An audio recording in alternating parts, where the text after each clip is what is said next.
Welcome back. Welcome back to another episode of Till the Wheels Fall Off. I am Matt. I'm Paige. Does it feel really, really heavy to anybody else or just us? It feels like mental health is crumbling, and I don't think that you're crazy for feeling it. It's maybe partly social media driven, maybe partly political driven, maybe it's financial. It's overstimulation. It can be toxic relationship dynamics that maybe you weren't aware of until just recently. But the pressure is real. You are not the only one feeling this. We are feeling this. Other listeners are feeling this. I think this is something that a lot of people are feeling right now. And there's not a whole lot that we can do as far as influencing the outside world to cure what ails us. But there is a lot that we can do internally to help this. And that's what we're going to talk about today. Tools, tricks, things that we've used, things we've read about that can help you find peace when the world feels absolutely chaotic. We're going to unpack why things feel so hard right now, how blaming in the outside world actually can become a trap that will keep you stuck inevitably, what we can actually do about this stuff to reclaim your mental, emotional, and even your physical health. So whether you're in a tough relationship right now, you're just feeling powerless, or you're just worn the hell out. This is really for anybody. Yeah, this one's for you. That might be struggling right now. Even if you're in a healthy relationship, there could be something that's externally happening that might be impacting your mental health, and that's what we're going to talk about too. Part of it could also just be the fact that it's the month of May right now. Maycember. Yeah. For us. Schools love to jam everything in those last couple of weeks, and it just feels overwhelming. Absolutely overwhelming. So we're going to talk about it today. Hey, thanks to today's sponsor, SoberLink. SoberLink's been an amazing sponsor of our show now for about a year, and they've been incredible. We absolutely love working with SoberLink, and we believe in the product that they offer. If you don't know what SoberLink is, it serves really two purposes. First of all, what is it? It's a breathalyzer, but it's much more than that. If you're someone like me, something I hear all the time is, this time is going to be different. I'm going to stop drinking this time, and it's going to be different this time. What I would ask you is, what's going to be different this time? Here's what I would suggest. SoberLink can be an amazing tool to prove accountability. If you're serious about this, and you're really serious about this, SoberLink can be a path to giving other people the assurance that you're really serious this time. You can set up contacts. It can be your wife or husband or your friends or a sponsor or a therapist, whoever, and it lets them know that you're doing the deal. They get alerts every time you use the device, and it tells them that you're sober or if you're not. So there's a layer of accountability built in there that lets people know you've got skin in the game and you're really serious about it this time.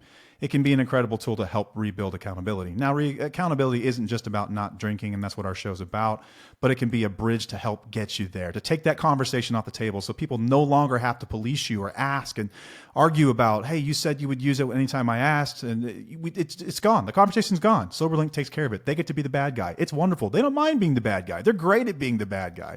They love it. And really, they're not a bad guy.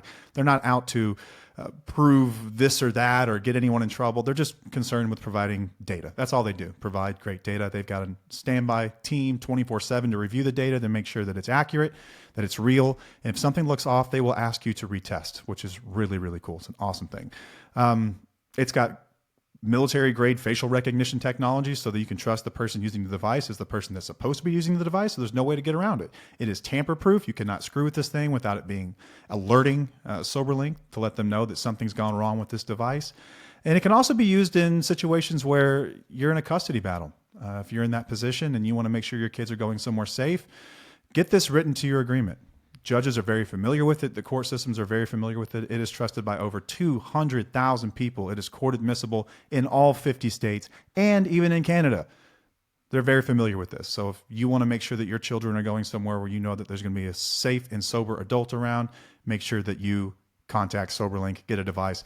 They have been incredibly generous and given our listeners 50% off a device. All you have to do is go to the website soberlink.com/wheels. Again, that's soberlink.com/wheels.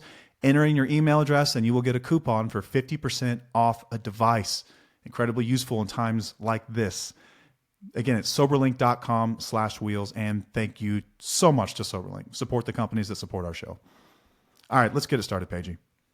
Okay, so let's talk about what people might be struggling with that could be happening in the outside world. Like I'm seeing a lot of things on social media where people are, blaming politics, or they're blaming their finances, or their issues within finances right now. Just blaming so much in the system. They're blaming the system as well, of like all of their problems, which, let's be real, there's a lot of problems out there that a lot of people, like, I can completely hold space for you and understand why you might be struggling. But I want to discuss how to take the next step, and what we've done and what we've figured out on how to, not let these external factors actually impact our mental health as much as I see, in society right now. Yeah, you've hit on something important there. It is important to recognize what is going on that's causing you distress. But if you just stay there and say, now I've identified it. If it's something that's in so many ways outside of your control, then what can you do about it? Exactly. And oftentimes it feels helpless, because it could be at like a systematic level. It could be like government. It could be like politics. It's a big divisive factor right now for a lot of people. Right. Basically, half the country feels, uh-oh, and the other half feels, hey, we're in a great place. But that's half the people. That's a lot of freaking people that are going through this right now. Mm-hmm. We're not political here to say who's wrong or who's right. All we're saying is that there's a lot of people who are struggling, and you're not wrong for struggling. You're not wrong for feeling scared or unsure, like the ground is shaking beneath your feet and you don't know what's coming next. That's a very real feeling. Yeah. Economics as well. It's tough out there right now. Yes, I mean, a lot of people are feeling the crunch. I mean, we've had inflation over the last 5 years since COVID, and it's not really subsiding like we thought it would. We've got this new tariff thing going on, and it's scaring the hell out of everyone. People are losing their jobs left and right. This is real stuff. We're not here to gaslight you and tell you it's not actually as bad as you think. What we are here to tell you is that sometimes these things are going to be outside of your direct control. Yeah. But it doesn't mean it's helpless, because there are some things you can do internally to influence your life. Right. Yeah. And I also think that a lot of people get into this trap of thinking that things are going to go back to normal. So you'll be stuck in What's this normal? Exactly. I was always taught, normal is a setting on a dryer or whatever. Normal isn't really like it's not real. I mean, let's be real. It's not real. And nothing will ever go back to the way that it was. I mean, we had posted something on our story recently. I think I posted it, of saying that, like, if you're not embarrassed by the person that you were a year ago, then you're not working hard enough, or you're not growing, or you're not shifting. So it's kind of like that. Like it's not always going to go back to normal.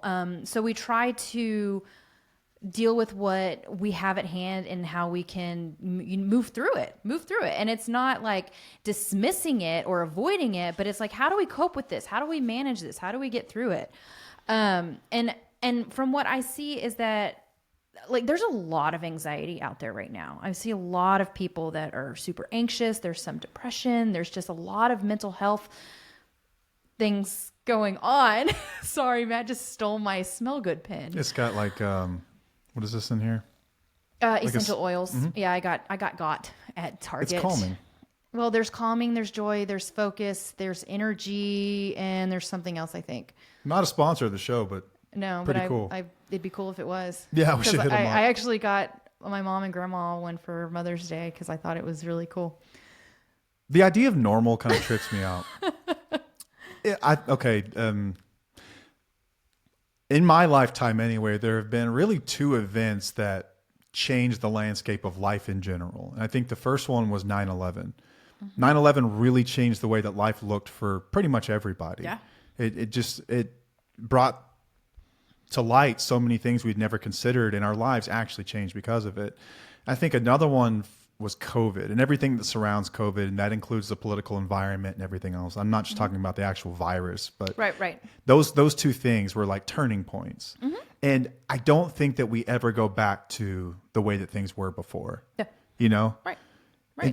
It sucks. Like, and you can mourn that, and I think that's totally fair and valid to mourn a life that was much easier in a lot of ways. Absolutely. But the problem is that people will become trapped in thinking that things will get back to normal, and they'll just say, oh, I'm just going to wait until things get back to the way they were. I'm just going to tough it out until, things change. When in reality, you have more power within yourself to change than actually waiting on things to get back to normal. Yeah, think about how many external events would have to occur in just the right order and just the right doses and timing in order for that to take place.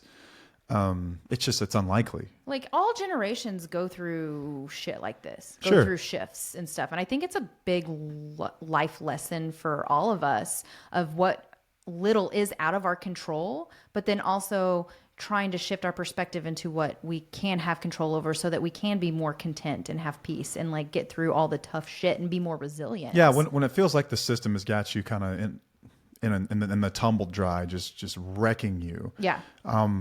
Take faith, take solace in the fact that you've got more power than you think to control the way that you feel and the way that you perceive the world. It's an inside job. We're not sitting here saying this is going to fix all your problems by any means. No, and it's not a way to avoid the problems, but it is a way to look at things from a different perspective that can be more empowering than just sitting in that trap of no change. Yeah, you nailed it with and that. just of blaming. Like, yeah, we can. It's just like we talk about with relationships with an addict or an alcoholic. Okay, a lot of the problems you can blame on the addict or alcoholic, right? Yeah. But you can't sit there and just blame them for everything and expect them to change for your life to change. You have to change. You have to heal. You have to figure out that you do have more power within that situation than just waiting around for somebody else to change whatever you want them to do. Yeah. It's really, really tough to take or to have the kind of agency required to make changes in your life like this. I think that growing up, there's someone taking care of us, like a maternal figure or someone around, right, to take care of us. And then the schools do it for a long time. Then you get into the corporate world and those companies, you kind of rely on them to look after you a little bit. But it really is kind of a dog eat dog world if you really get down to it. And so much is out of our control. And whenever things aren't going in your favor, it's easy to feel helpless. Like, oh shit, man, like this is just horrible. There's nothing I can do. Yeah. And sometimes you can't, but the way that you perceive it, you said, can bring a sense of empowerment that makes it feel like you have a lot more control than you actually do. And it can make a massive difference in your perception. Right. Yeah. So let's say that like right now we know that a lot of people are struggling with finances and stuff, and they really need help and they're asking for help and they want help, but they can't afford help. So you think, okay, therapy is too expensive.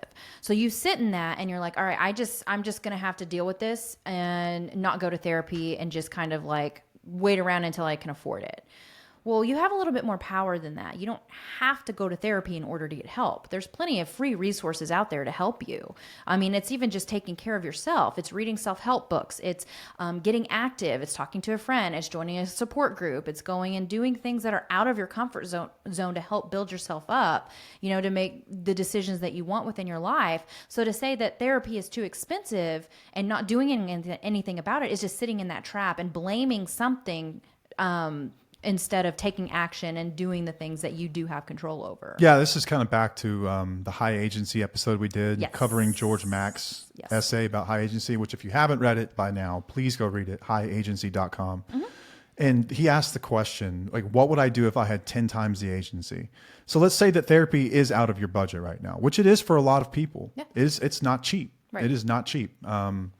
Even without insurance, you're looking at probably, it's over $100 a session. Right. So if you're thinking about doing it weekly, it's like $400 a month. And for a lot of people's budget, it's just not doable. Right. You just cannot swing that. Right. With insurance, it's not nothing, you know, insurance is freaking expensive. That's a whole nother conversation. Right. But you can sit there and complain about it too. Right. We can accept the fact that this is true. Right. But we don't have to accept the fact that we don't have alternatives or other options to get us somewhere.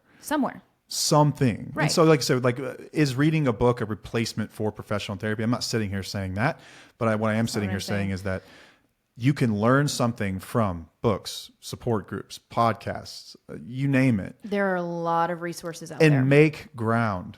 Yes. You can make ground. You can start making progress. Changes. You can start making progress. Yeah. But also to sit in there and just like maybe complain that, you know, mental health should be free. You know, mental health resources should be free. So should food and water. So should food and water and shelter. If you're going to talk about necessities, you know, like nothing in life is free. I mean, like AA isn't free, Al-Anon isn't free. Like you go and you still pay. Like you're still going to pay for the coffee or you're paying for something there. Books aren't free. You know, these things are not free. So to sit there and just say like, oh, all of it just should be free, so I'm just going to sit in it. I don't, just being pissed off about it is not going to get you anywhere, because there's nothing that there's nothing you can do about that.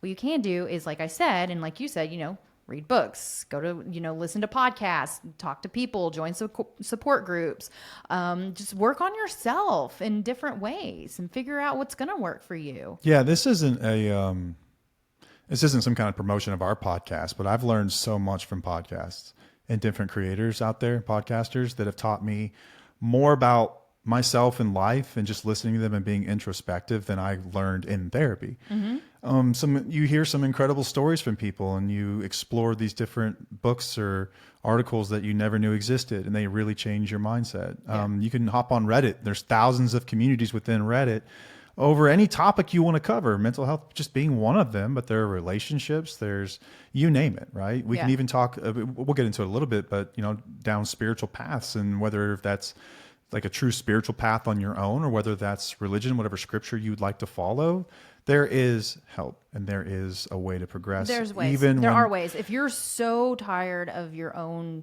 shit, there are ways to figure out what you need. We offer community calls within our community too. Yeah, those are free. And those are free. Yeah. You can get a free Zoom account, hop on one of those things. And like, we've always prided ourselves on being able to offer free resources for people. Mm-hmm. Like, we did build a course that it does cost money. We built it with a licensed therapist. A lot of time and effort went into it. And we still consider updating that thing and whatnot, and reserve the right to do that over time. But we have free resources as well. Like, we've got hours and hours of podcasts. Oftentimes people will like email us and like, hey, do you have any free resources? Like, yeah, like 200 hours of conversations that are out there that are helpful. They will help you in some way. I'm not saying they're going to attack your immediate need right now, whatever it is you need, but if you listen, you will get help. Yeah, for sure. All right. So another thing that I see people getting stuck in is complaining about politics, or complaining about how the government is corrupt, or, media is corrupt. And like, okay, sure, that's probably all those things are true, by the way. It's like accurate. Okay. But and then it goes with the question that I like to ask everybody is like, well, what are you going to do about it? Because you can't do anything about that shit. Like, you can sit there and complain about it over and over and over again, but there's not much that you can do. What can you do within your own home, in your own circle, within yourself, to get you out of that like complain path, like where you're constantly just complaining and raging and just pissed off at how the world is going? It's like, okay, well, how's that going to work out for you? It's not. You've got to do something else so that you're not pissed off all the time over something that you really don't have much control over. Yeah, like, you could take the activist route, certainly. I'm not saying that that's not valid by any means, like getting out there and letting your voice be heard. Yeah. And a lot of people, you have options to do that. There are events every week being organized on one side or the other where you feel like you can be heard talking to other people. But like, I know someone like this who obsesses over the political climate right now, and has had a really difficult couple of years, and is probably the most unhappy person that I know. Right. Because you get just so sucked into it. And so much of it is outside of your control, and there's people doing crazy things, and you want others to take notice of this. And so you spend all your time and energy, beefing with these people on like, what's the Instagram version of Twitter? Threads. I see it on there a lot. Yeah. Threads, going back and forth with people, and it's like arguing, and it's just so much dissent. Do you go on Threads a lot? Discourse. Yeah, I'm on Threads. I never go on Threads. I like it. I think our stuff posts on there, but I don't ever go on there. Because it's tied to Instagram? Yeah. Does it really? Yeah, I believe so. Oh, I'll be damned. I didn't know that. Oh. Well, okay. I don't know. I think I've posted an article there before, but no. But I know people that will do this, and I'm not saying like just lay down and let things. That's not what I'm saying either. There's obviously a gray area here, but yes, there's a gray area. But I do have a big thing within myself where I'm like, if it's not fully affecting me in that moment, I'm not going to give it too much power or energy to consume me and my emotions and who what I'm doing, because I have control over that piece of it. Yeah, and the way it affects the kids and everything else. Yeah, and like I can say that, yeah, this sucks, but then I'm like, all right, well, then what can I do about it? And then you just go on from there and figure out what you can do about it. Yeah, the high agency question once again. What would I do if I had 10 times the agency? Yeah, this is basically like a spinoff of the high agency episode. Like, I felt like we could do so many different episodes on that topic and just like break it apart, because it was so good. It's really good. And like what we do here, it's more growth oriented instead of just sitting in your shit. Yes. Okay, so another one would be like that I see a lot of people get stuck in is like I had a hard childhood. You know, you see that within Oh, all the time. within the addiction world, of course. Like, oh, I had a hard childhood. This is just who I am. Things are tough. My life sucks. I don't know how to cope. I don't know how to deal. Well, yeah, that's probably accurate. All of that's true. But you know that you can correct that. You can move on from that. You can learn how to cope and deal and manage that. It's what's out of your control is that you did have a hard childhood. It is valid, but what can you do about it now? What can you move on through? Yeah, two things can be true at once. One is that you did have a very difficult childhood. You had a lot of traumatic things happen to you that you did not deserve. Yeah. And it has affected the way that you present as an adult. That's true. What's also true is that you have the responsibility as an adult to do something about that. Yeah. Rather than just saying, this is the way I am, end of story, this is the way I am, and what can I do to build from this? And it's kind of like that, that's that exponential, beautiful thought that we can have at some point when we decide enough is enough. I've got to change this. I've got to do something about this. We do have the power to change. We do. I believe in the human power to change, and I will never not, because I've seen it in so many people. I've seen it in my own life. I've seen it in your life. And you're right. You can go through some rather difficult things, but if you just end it there and use that as the excuse for everything that you do, that is a victimhood. Yeah, it is. And that's a choice. Right. And you don't want to stay there too long at all. No, you can be a victim without being living in victimhood. Yeah. There's a massive difference. Yeah.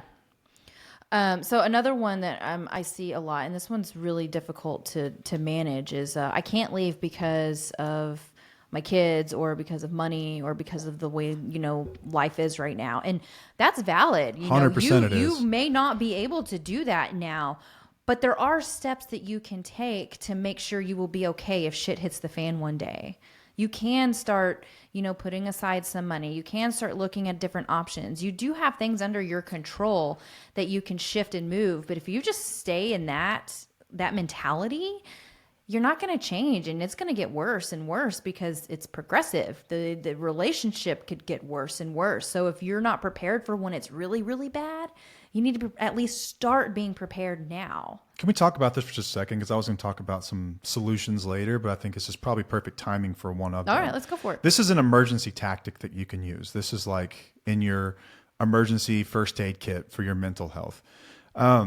If you were in a situation that you can't just up and uproot your kids or yourself, that you don't have the means to do that, you don't have anywhere to go, maybe you don't have the support system. There's a million valid reasons why people don't just up and leave an abusive situation. Mm-hmm. I'm not here to say that you just need to try harder. It's not true. What you can do, I'm here to help you. What you can do to find some peace in this is going to sound terrible, but this is how I found a lot of peace in it, is if you remove the expectations from the situation. I'll give you an example because that sounds kind of crazy. Let's say that you are with someone who, for the entirety of your relationship, has had a problem with drinking or drugs, and they're invalidating, maybe they're emotionally abusive or anything like that. For me, I've been in this situation where most of the pain that I felt came from my expectations about what that person should be versus what they are. And any time that they didn't meet the expectation that I had placed, which is oftentimes a very realistic expectation. Treat me with respect. Talk to me with respect. Mm-hmm. Don't put your hands on me. Things like that. We get hurt. Like, this is the Stoic principle that oftentimes pain comes from our expectations of the world rather than the actual world. Mm-hmm. It's our expectations of the way that things should be happening to us, right. Should or shouldn't, right? Let's just say that you've got someone who's not supportive around the house. Like, they don't ever help you with household labor duties like laundry or dishes or taking care of the kids or anything like that. Your pain is generally coming at some point from the fact that you expect them to be doing otherwise. Mm-hmm. If you can accept the fact that they are what they are, and that is what it is, and you have to find a way to navigate through that, it doesn't fix the problem, but it feels easier to manage. Does that make sense? Yes.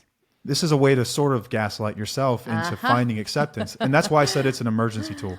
This isn't a long-term solution for much of anything. No. But like, I've worked in a toxic work environment, and most of my anger and frustration and pain came from the fact that I was showing up every day expecting things to be different, and they weren't different.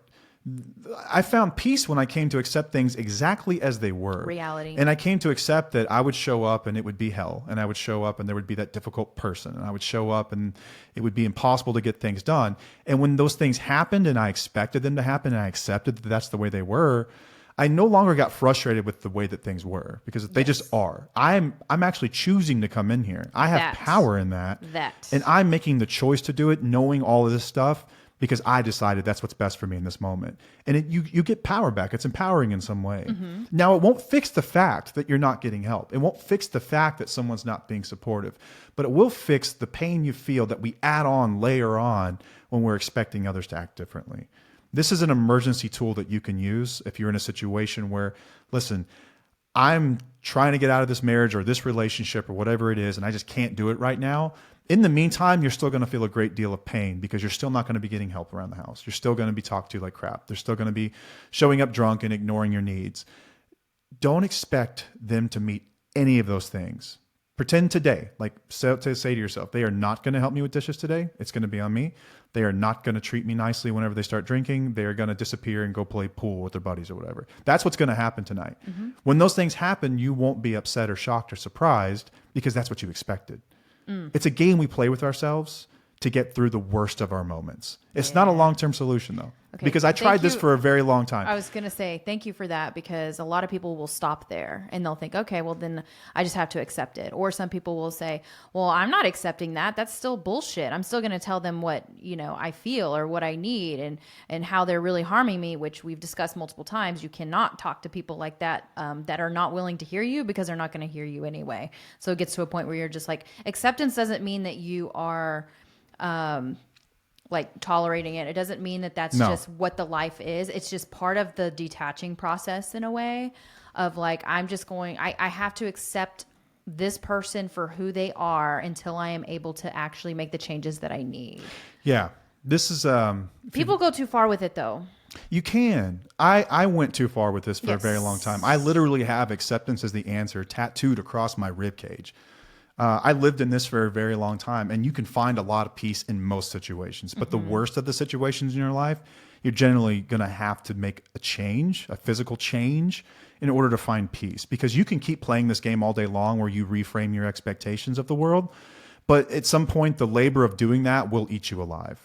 It took a long time though. Like I was survived in this for years and years and years and years. Yeah. But it all came from in the back. So I was introduced to AA when I was in treatment. In the back of the book, there's this story called Acceptance Was the Answer. And the tattoo came from this statement. It says, acceptance is the answer to all my problems today. When I'm disturbed, it is because I find some person, place, thing, or situation, some fact of my life unacceptable to me, and I can find no serenity until I accept that person, place, thing, or situation as being exactly the way it's supposed to be in this moment. This is the idea of radical acceptance. And this is what Stoics teach as well. My experience with this though, and maybe someone has different experience, I'm open to hearing it, is that this is only good up to a certain point in certain situations. But this can make, I'm thinking about, like, let's think about politics, for instance. Exactly. That's where I was going to go. This is wholly applicable in that situation. Absolutely. And I think that you could find a way to be happy in this. I think when it's issues that aren't directly impacting you, like on a personal or your basis, safety, like you're not being abused within your home. Right. This is where the acceptance piece is amazing when it comes to like the politics, people's opinions of you, social media, just all the shit that we deal with. This is where acceptance the stuff that the news so reports and important. doesn't report, like all that stuff. All of that too. It's like, okay, that it is what it is. What can I control in that situation? But when it does come to your most intimate relationships, there is a line here. There is something there. Acceptance is just part of it, but you still need to take action. Yeah, it's not concentrating as much on what needs to be changed in the world as on what needs to be changed in me and in my attitudes. That comes directly from the story I just read. But that's a tool that you can use. I'm just saying that there are so many people that are struggling. Like, Yeah, people just keep telling me, just leave. Like those are the comments I get. Just leave, get divorced. Like it's not an option for me. I can't do that right now. Like that's a process that maybe takes time for people. Yes. For some people, they've got any number of valid reasons why that's not going to be an option, and that's okay. So how can those people find happiness? I'm not going to sit here and tell them too bad. No. Just take my advice. Like no, like there are ways that we can get around this. There Right. are ways. Now, Right.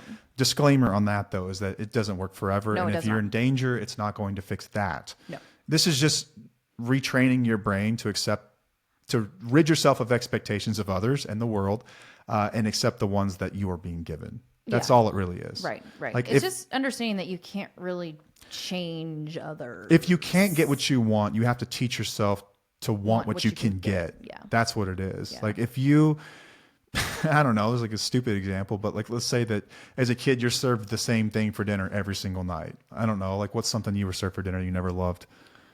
I'm not a big fan of spaghetti. All right, let's say you're served spaghetti every single night and you're like, I just hate this spaghetti. You could literally reframe your mind and be like, you know what? Spaghetti's actually awesome. It's just like pizza that's ground up. It's kind of cool. You think about it and teach yourself to love spaghetti, and before you know it, you won't have a spaghetti problem anymore. Right. Or you're just like, okay, it's fueling my body, so I should be grateful. You can find gratitude in I'm the grateful spaghetti. that I actually have food nutritious on my or whatever. table, you know? Like Yeah, I'm you can do able any to number of eat. things like that. And I think that Yeah. people who are stuck like that, that's what you're going to have to do. There's no real way around that. I would still encourage you to explore reality, explore your options, especially if you feel like you're in danger and this could affect your mental health and by proxy, your children's mental health. Because let's be real, a lot of people go to very, very dark places when they've been in these environments for too long. We've talked about how much that can affect people. And our course is about how the environment affects you, how it's very difficult to heal in the same environment that got you sick. You know, like if there's mold in your home, they have to tear down the walls and rebuild it. Then you can move back in. You're not just going to be able to take medicine and heal yourself from the exposure of mold. Like they have to get rid of the root of the problem. Right. And that's going to be true in the worst of situations still, but it's okay if that's not an option today. Like you're okay. Like our show, our content, our course, none of that stuff has ever been contingent on your relationship status. Totally irrelevant to us. Yep. If you want to stay together, great. That's awesome. We did. If you don't, great. That's awesome. That works for you. That's amazing. Whatever you think empowerment means for you, that's great. Right. And it can mean different things at different times. Maybe that evolves over time. Stay open, stay curious to it. We'll see where it takes you. My guess is that if you'll know in your heart when you've had enough. That's my guess. Yeah, and it's not necessarily knowing in your heart when you've had enough. It's really when you've had enough of your own bullshit, when you've had enough of the way that you respond to things, when you've had enough of the way that you, when you recognize that you are no longer the person that you want to be or the person that you feel like you really are. When you're living in confluence with your values. When you are just going against your values completely is when you really realize, all right, enough is enough and I've got to do something about this. Yeah. I think that all in all, the blame that we put on outside circumstances that affect us is justified and it's valid. Yeah. It is. I'm not saying that it's not, but it doesn't mean that you don't have the power to act and change and do something, right? Healing starts the minute that you say, I have to do something within. Yeah. I can I still have to change. do something about I that. have to change. Right. That's when healing. It's when we take responsibility, essentially. Right. So since we were on this topic, you want to talk a little bit about Independently Strong? Yeah, Independently Strong is a course essentially designed to get you to a place where you really are ready to make decisions. What the course does is it helps you regain your agency and it empowers you. One of the most common things that we hear when people find our show and we get messages, it's, I don't even know who I am anymore. I just feel so lost. Like I used to be this confident person. I had an idea of who I was and what I stood for, and I'm just not that person. I don't know where he or she went, and I'm scared. That's what we help people do. We look at it through the lens of addiction, but it's not a course about how to deal with someone in addiction per se. There's like one module that deals with addiction. Outside of that, I mean, we discuss it a lot throughout, but outside of that, we're going to talk about, we will do like an audit of the relationship itself. So you can see it for what it really is, not the narratives that we often tell ourselves, right? Kind of talking about the rose-colored glasses of acceptance. Sometimes we can do that and it can be harmful. So we're going to get through that. We're going to talk about what your values actually are. And once we figure out what those are, well, how do we set boundaries that protect those values? We're going to do that. We're going to talk about how to rebuild a healthy version of ourselves, what self-care actually looks like, how to advocate for yourself, cover addiction briefly. And then, we give you tools for life. We Yeah. help you regain agency. That's what we really do. Yeah. People are utilizing the program in different areas of their lives. Like they're within their jobs, within their relationships with their family members, within the shit that we're talking about today, like the mental health issues that people are going on. The program actually helps you get through that and how to shift your perspective a little bit and become more content and live the life that you really want. Yeah. This was kind of our own process that we developed, and then we built it with a clinical architect, Dr. Christopher Taylor, licensed therapist, that signed off and put his own spin on some of this stuff. So it's robust, it's thorough, it's 10 modules long, takes a little while to complete, but we believe in it. We believe in the process and its applicability to all facets of your life, not just the one about your relationship where you're dealing with someone who's struggling with addiction.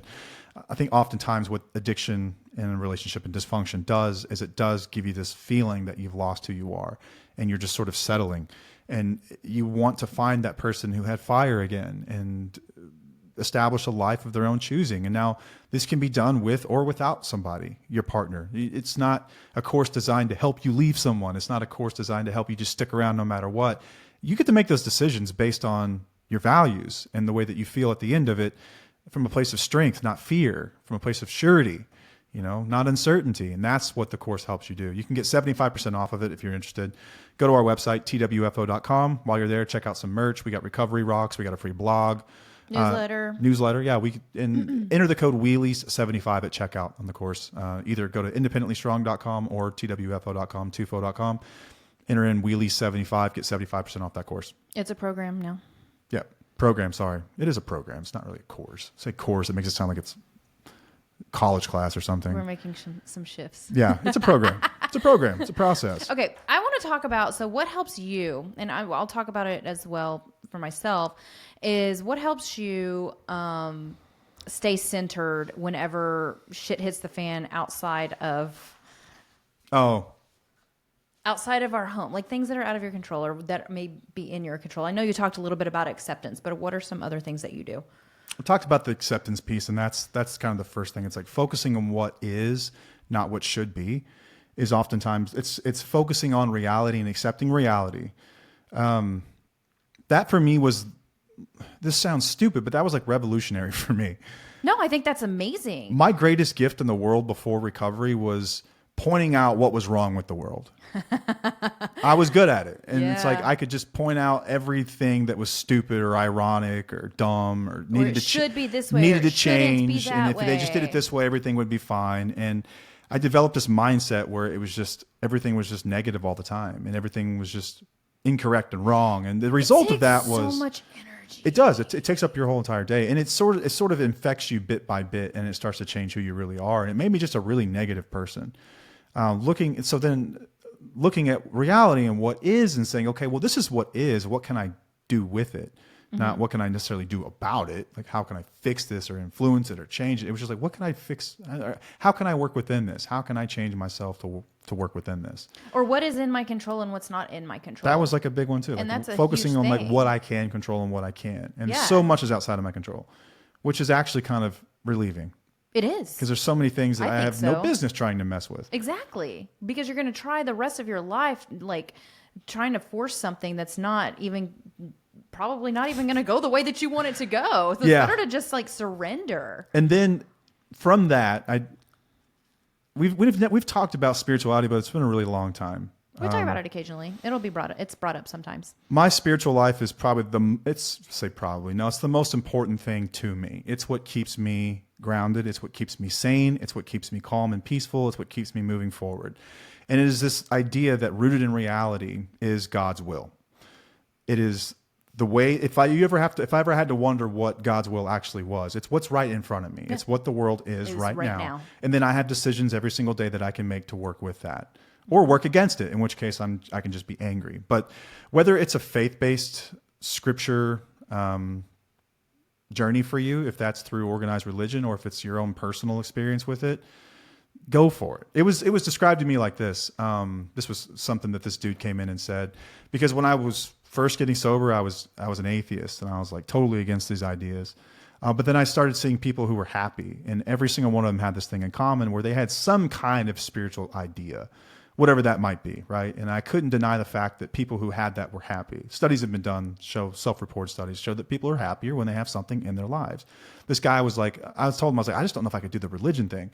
And he was like, well, religion and spirituality are different. Religion's for people who are afraid to go to hell, and spirituality for people who have already been there. And they kind of described to me that it kind of looks like whatever you want it to. And I was just like, wait, you can do that? That's an option? Like, I thought that was just off the table. I was like, no, that's not how it works. Get to know God however you want to know God. So I've done that in a variety of ways, and it involves, traditional religious scripture with my own ideas and some other things I found, like Taoism and Stoicism and philosophy and whatnot. And I have found a way that I can spiritually ground myself every single day to be happy. I would encourage anyone to just explore what that might look like for you. That's it. I'm not saying you need to go down any one path or the other, just what that could look like for you. Because what I have found in it is peace when there is no peace. I have found the ability to accept things that are outside my control. Yep. I have found the ability to find gratitude in things, which is a huge one. This is like the next bullet point here is gratitude. Yeah. Gratitude can be, it can be a bad thing. I think for sometimes people use it as like denial or avoidance or whatnot. You can bastardize the idea of gratitude. I think for some people, what gratitude is sort of like toxic positivity. Yeah. Whereas when someone's going through something really difficult, they're just told to be grateful for the things they do have, and they're completely invalidated with what they're feeling. Yeah. And that's not what gratitude means, I guess, to me. No. Gratitude it's practical fuel for me. Like, I think it's not denying pain. It's an anchor to what's still good so that the pain doesn't swallow me whole. So the pain is still real, but it's not going to swallow me whole because I still have plenty of things that I can find gratitude in. Most of the time, my problems come from pretty, in the grand scheme of things, meaningless shit. It's fear of finances, like what's going to happen next. Like the economy's falling apart. What happens to us? What happens to our home? And all the stuff. And then you're always there too to remind me, like, I would live under a bridge with you. We will figure it out. Yeah, exactly. We'll live in a trailer if we have to. Like, right. We will figure it out, dude. Right. Like, what are you worried about? Like, we have each other. We have our lives. We have our health. Like, we have enough to get by. And I'm like, shit, you're right. Like, I'm tripping over all this ridiculous stuff. That is how I experience gratitude. Yeah. In moments where those things fall apart, you can always fall back on your health. When your health falls apart, you can always fall back on the here and now. Right here, I have this moment. And for that, I can be grateful. There are layers to it, and you can always find a way to be grateful. It's not denial. It's a lifeline at times. And I think it can be used that way. Yeah. It's not a way to gaslight yourself out of real problems.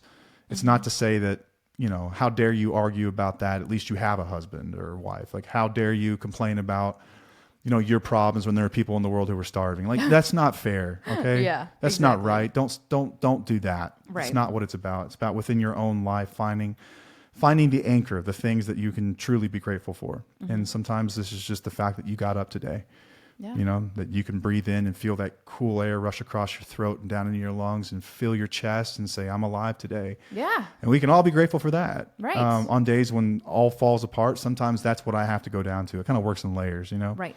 Absolutely. So that can be really helpful. I think the next one for me that was really, really revolutionary was I am responsible for the effort. I'm not responsible for the outcome. That's powerful. That was a huge one for me. Is I was always trying to control outcomes.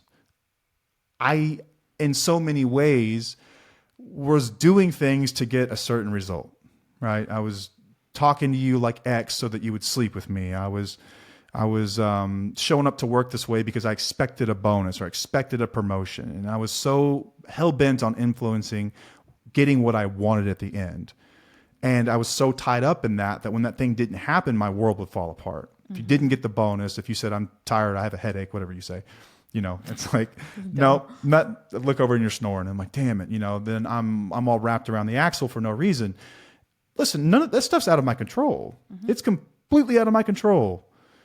The sex thing aside, that's kind of a stupid point, but like when it comes to like getting a bonus at work or any number of outcomes, I'm only responsible for the effort. That's it. And I take a lot of peace in that. Right. Like I can just put forth the best effort that I can. I'm only in control of the effort that I put forth.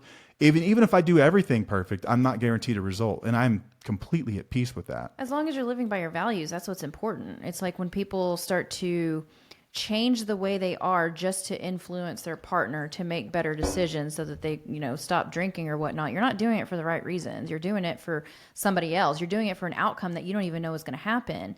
So instead, why don't you just do it for yourself? Do something that you can be proud of, live by your values, and be proud of that instead of doing whatever you think is going to make them do what you want them to do. Yeah. You're still looking at the outcome. Yeah, you're looking at the outcome. You're not looking at your within and what you want for yourself. At the end of the day, it's how I feel about me, and can I go to bed with myself every night? Right. That's what it became about. Yeah. And it's about... Which is powerful because those are the things that you can control. Is you. You can control the effort, not the outcome. I let go of outcomes. And what I found was when I stopped worrying about outcomes and I just focused on the effort, my outcomes actually got substantially better. So that's how I looked at wow. Excuse me. Kind of like, My phone's on Do Not Disturb and it still rang because that person's in my favorites. Wow. Okay. Sorry. Anyway. Just usually you're like, oh my God, the dog's going to bark. It's going to be a big deal. The kids are going to be loud. I'm like, it's going to be okay. Come on. This is real life. This is what we do. Anyway. So that's kind of how I looked at like my weight loss journey or whatever, my physical journey. It wasn't looking at the outcome. It was more of looking at the effort and what I was doing every day to make myself feel better. Like I know a lot of people say, look at the goals, do what you need to do to, get to your goal and make that outcome. But it's like, no, if I focus on that, I'm going to become way too discouraged. So it's better for me to just take it one day at a time and do the best that I can on that day. And then eventually the outcome is way better than what I expected. Yeah, that's been my experience with it too. And there have been things that professionally anyway that haven't gone that way. I've put forth the effort every day and things didn't go my way.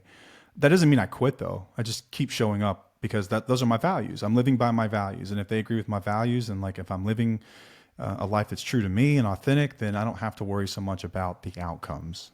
You know what I mean? Mm-hmm. And I'm not praying and hoping on this thing to happen that's going to make me whole or happy. Mm-mm. I can be happy no matter what happens. Right. It's not about outcomes. It becomes about like inner resilience. Mm-hmm. And that's the gift for me now. It's about loving the work that you do. Yeah. And that's the work of the effort. I love the work. Right. I love putting forth the effort. And most of the time when you're putting forth the effort and you're doing it the right way, working hard, you're going to get what you want. Well, usually, but don't do it for that reason. Yeah, but since we're on the topic, I know you're trying to go onto this, but you've already talked about that. I'm not. I was just looking at like Stoic principles. I was going to say, if you've never read Meditations by Marcus Aurelius, it's a really good one. Okay. I wanted to discuss really quickly, since we kind of talked about the don't focus on the outcome, just the experience. I kind of wanted to talk about physical activity real quick, and how important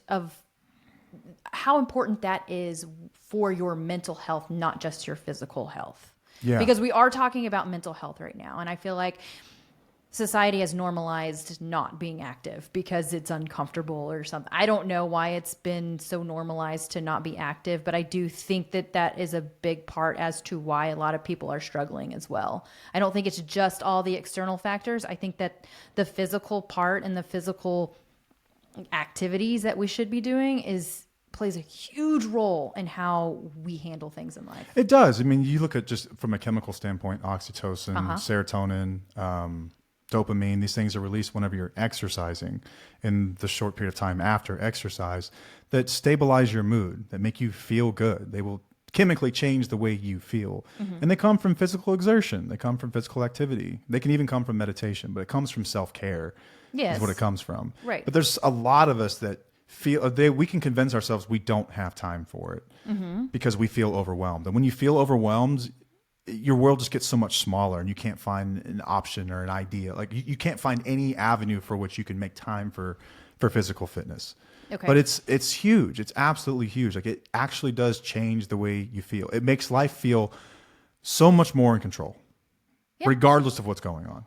I will say for me personally, I learned more about my physical health journey than I did with any of my my therapy or my meditations or my journaling or my, mental and emotional and spiritual part. The physical part for me was probably one of the most important things that I had to go through. Yeah, you're putting some things to the test, right? Because you had a lot of anxiety around a lot of things, and anytime that you would start to feel weird, like a heart flutter, or anxiety attack, when you would have some weird numbness or any of those physical symptoms that come from extreme anxiety, your mind goes to, I'm dying.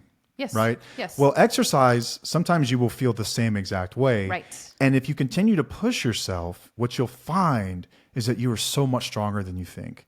So it's a mental thing too, though. And a lot of Yes. people don't recognize this, is that you have to actually tell yourself that I'm supposed to be feeling this way. My heart rate is supposed to be up like this. I am supposed to be sweating. I'm supposed to feel a little bit lightheaded. I'm supposed to feel sore or whatnot. But in a panic attack or anxiety attack, you're kind of in that fight or flight mode, and your body literally thinks that you're running from like a bear or something, and you're supposed to push yourself. Nervous system's just your nervous system, but nuts. you're supposed to be physical in those parts so that your body knows that you're safe, because then you start breathing more and your body will tell yourself that you're breathing. But it's all mental, and you're telling yourself, I'm safe, I'm safe, I'm safe. And you're eventually, your brain is training your body, and your body's training your brain during exercises that you're fine and everything's okay, and it's doing exactly what it's supposed to do. But a lot of people are afraid to go down that path because they don't want to feel uncomfortable. They don't want to feel like, oh, this is, working out sucks. It's not fun. It's like, but eventually, like, it's a necessity. It's something that we really need to do for our mental health. Like you said, for the chemicals and science, and like that's one reason for it. But it helped me become way more resilient than any type of book or whatever could have told me. It develops resilience, and it develops self-confidence and self-pride.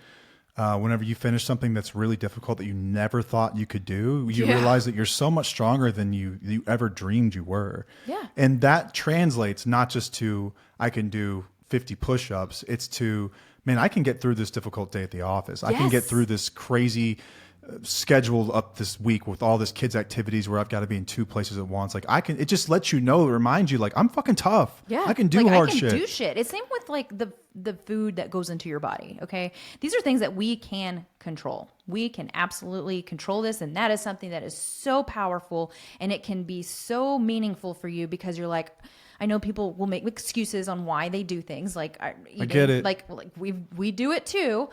We all stress eat. It's Totally a thing. But whenever you can tell yourself, you know what, this is something that I can actually control, it's pretty much an empowering process. But what we do put in our body is really important. I don't have any of it in front of me now, but I know I've read over time various different studies about how certain dyes and chemicals in food influence the way that we actually feel. It can influence our mental health, hormone levels, all kinds of stuff. Yeah, the way that sugar affects us. And it will actually change the way that you think and feel. Yes. Like, what you put in your body matters greatly. Right. And that's 100% in our control. It is in our control. Yeah. I know, like, dude, you're preaching to the choir here. And I love junk food, and I love to eat sugar. Me too. Like, don't get me wrong.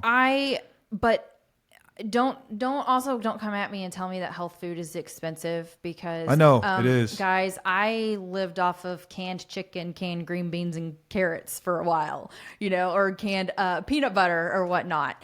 Or you can, like, our grocery bills, I think, actually got a lot cheaper when we started eating way healthier, because I'm just getting foods that are whole foods. Like, it's not a bunch of snacks, or, well, with the kids, we get them some snacks, but it's not as much as it would have been if it was just, us eating whatever the hell we really wanted to eat. I've eaten more canned chicken in the last 2 years than I think any human alive. I don't know if you can eat canned chicken anymore. I can still do it. You kind of burned yourself out. There for a while, I did. I got to the point where I was gagging when I was taking bites. I couldn't even control it. It's just, I just need to change it up. And if you're on the run or something, and you're like, oh, I'm running errands or whatnot, guys, I will stop at a grocery store and I will grab a rotisserie chicken, a package of cucumbers, and a package of nuts or something like that, or maybe an avocado or something, or fruit or something. I keep salt and pepper in my car. I keep some forks in my car or whatever. Like, it's not as challenging as we make it out to be. Another go-to for me is hard-boiled eggs and carrots. Like, that's everything that I need within a meal.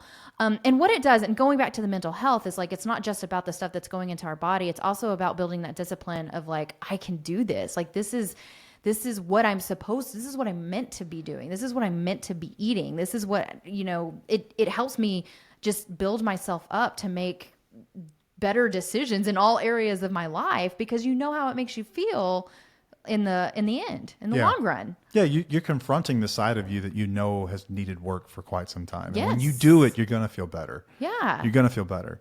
And this is the same when it comes to reading a book that you know is going to deliver some really hard truths, but you're going to get through it anyway. And maybe that's what self-care looks like for you in that moment, or working through a program of some kind, whatever it is, or working with a therapist if that's an option.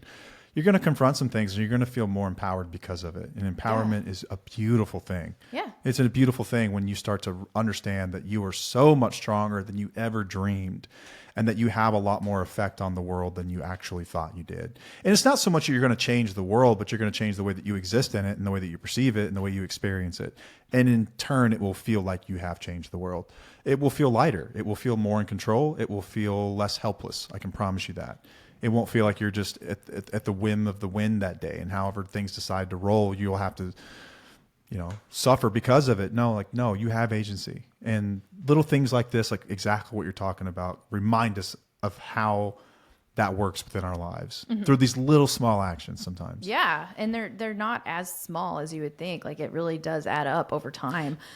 I was going to say that recently I've been really thinking to myself of live like you're dying, and that's not, I know a lot of people might say We are. yeah, I mean, we are dying, but like, I'm not saying YOLO. I'm not saying, go get those adrenaline rushes, or, eat the cake, or I'm talking about doing the things that are really hard, and the things that are uncomfortable, and living through things that, might build up my resilience or whatever. It's not the other things. It's like, live like you were dying. Just live the best way that you can live for yourself. Yeah. Yeah. And not base it on external factors and things that are going on around you. I liked this thing that we had put on our outline about being, about radical rebellion, of like choosing to go against the grain and go against society and go against what other people tell you to do, just so you're living by your values. It's a powerful thing. Live like you're dying. Yeah. I was just thinking, like this radical, what do you call it? Radical rebellion. I was thinking like, it's almost like this dichotomy of these two different types of Instagram or TikTok accounts that exist. Like, on one hand, you have the annoying, like, people that are like, go get it, seize the day type people. And those get on my nerves. And then you've also got the other side of that that's like, be gentle. Fuck it. Like, let's just eat all the junk food. What's it matter anyway type people. I think that, I don't know. It's really tough. I'm listening to this message and I'm thinking people are probably like, yeah, whatever. What do you mean? And I get it. And I totally get that, because there are some days where it is called for that you just say, F it, There are days it's not an all out sprint to growth. I'm not saying to do this all the time, but consistency and doing it the majority more of the often time. than not. And also knowing when to rest doesn't mean that every time you feel like resting, you need to rest. We could fucking do that every day if we want, if you're being real. Yeah. But we still have to adult, and we still have to suck it up, and we still have to do things we don't want to do. But there are times of rest. I give myself one day a week to like really rest and take my brain away from things and enjoy my time and eat some junk that I've been missing out on. Like, there will be times whenever you get really stressed where it might be 3 days that week. Okay. Yeah, for sure. Absolutely. I think balance is key, but balance always on the side of we're moving forward. Absolutely. Because you were very big into the hustle culture. Yeah. I struggle with this. This is where it comes from. I know. This is where we're unpacking. I struggle with, like, especially in recovery, it's like if you're not moving forward, you're moving backwards. And in some ways, I can see an argument for both sides of it, but I tend to fall toward, I think that's more true than not, that you should be moving forward as opposed to moving backwards, because backwards for me means getting into my old habits, and my old habits got me into the biggest trouble I've ever been in my entire life. Right. So moving forward is a good thing. But then sometimes you can forget how far you've come and how like rest today looks much different than it did a decade ago, or even a month ago, or 2 months ago. Yeah. So yeah, like hustle culture can be a really toxic thing. That's Yes, what I was talking about. You have two different types of influencers that are out there. I know. I don't follow hustle people And at all. You don't? Nope. I'm surprised because that's your mentality. I think feel the only because dude that I follow who's like hustle dude is probably Goggins, because I read his book and I think it's great. I love Goggins. I know he's extra. but I still Hormozy's love him. probably close second to that, but outside of that, I don't follow any like hustle type people. Yeah, I guess because a lot of the times too, it seems I'm like not- a lot of the hustle people don't have little children. No, Or they're not. they don't have like shit in their lives They like don't everyone else have, does. right? And they don't have like these types of relationships. They don't have they don't have. It's- like they have problems. I'm not going to dismiss that, but they don't have the same like these really deep problems. Yeah, where you ever it's seen like, some people post shit and it's like, tell me you don't have kids without without telling me you don't have kids. Yeah, yeah, yeah. I'm like, I can't fully take you seriously because it's completely different when you have other people that you're responsible for. But I will say with you, we're just going to unpack this real quick because fun. you've been, we can do it both ways. Like you have been a very hustle. I've always thought of you as being like a tough love hustler. I'm going to push until I burn out type of person, or you're just going to keep going and you don't burn out. But I do have to recognize that since you've become more of like an equal partner and you're around taking responsibility, like more around the house or with the kids or within your life, you're learning the importance of, okay, you can't just hustle all the time. Like there are days that you have to rest and you have to chill. Like it's about that balance or you are going to completely burn out and lose your shit. Yeah, and I have. Do you reckon? Oh, you've burnt out? Is that what Yes, you're saying? absolutely. Okay. I mean, do you understand where I'm? 100%. Yeah, what I'm coming at? You're 100% correct. And is that? I mean, so that's a true like observation. Yes, it is absolutely. Okay. Yeah, that's what I'm saying. Like with a lot of these hustle influencers, it's like I wonder. It's like, do you do the dishes? Probably not. Like, Well, and I also think were you that, at the like, PTO meeting last night? and I There's know no that way. a lot of women, and a lot of moms do struggle with taking care of themselves. Because they're taking care of everything else. And if you're in this type of situation, You're doing everything. You're doing everything. So you like taking the time to go work out and focus on that. I get it. It's hard. Like I didn't start focusing on that shit until my kids were older and I had more time to do it for myself. And when you're the only one doing it, like or doing stuff around the house or with your kids, like it's really challenging to put yourself first. And I am not going to sit here and say that it's not. I know that it is. But there are certain things that you can control that will help you build yourself up. I'm not saying like go hard and go heavy and make all these major drastic changes, but there are things that you can do. I think just about every mom is getting about half an hour to an hour between the times you put the kids down and you go to sleep to kind of do what you want. And it's really easy to pick up your phone in those moments. Or binge watch a show. Right. I would encourage you to try to read something if you can. It helps you fall asleep. And you're going to feel better about the stuff that you're learned. There's something about reading a book that's like, I read today. Yeah. That feels good. Right. It's like you get to put this little tack on the wall, like a little star on the wall. It's like, I read. I did something, you know? Yeah. Did something difficult, something to challenge myself. But there will be a day too where it's totally just scroll, go for it. Oh yeah, for sure. But like with you, whenever you were newly in sobriety, we had little kids and Matt worked on his your physique way before I did because you had the time to do it, I guess. Like you were able to do it. But with me being like the mom to our little kids, I didn't have that luxury. No, man, you're lucky to get that. You're lucky to get 30 minutes maybe get a workout in the living room in front of the TV. And even then you're going to get if interrupted. that. Yeah, you're there's a interrupted child with the that's gonna kid scream. needs something or they're just doing what kids do. Right. So I know that a lot of people, they might follow like some fitness people and be like, oh, that's just not realistic for my life. And I get that. I totally understand. You're right. You're right. And I mean, like, it's not 100% realistic within our lives either, but we're doing the best that we can and staying consistent with what we have and what we can do right now. Yeah. And all this stuff that we're talking about can actually change the way you feel. I think that it still goes back to the acceptance of it all, the acceptance that this is the way that things are. Yep. And then our expectations based off of that. That's where it really starts. I truly believe this. I don't expect to wake up tomorrow and see some headline that's going to drastically change things for the better. I'll put it that way. Yeah. But I think in the back of my mind, there's some days I expect that. I expect that. Like we live in an area very rural, and we live on around farm roads. And there's neighborhoods popping up everywhere. Mm-hmm. My commute is 7 miles to the office. No, it's or 9 miles maybe. It's like, let's just say it's 10, okay? Okay, let's do that. 10 miles, right? It's not far. Since we're splitting hairs here, Miss Robinson. So let's say it's 10 miles, all right? That's how I It roll. used to take me like 12 to 15 minutes to get to the office. There's some days it takes me 45 minutes to an hour now. Yes. For a 10-mile commute, because they're building houses everywhere up here and these little roads aren't meant for it. Nope. And like, I can get pissed about that and be like, God damn it.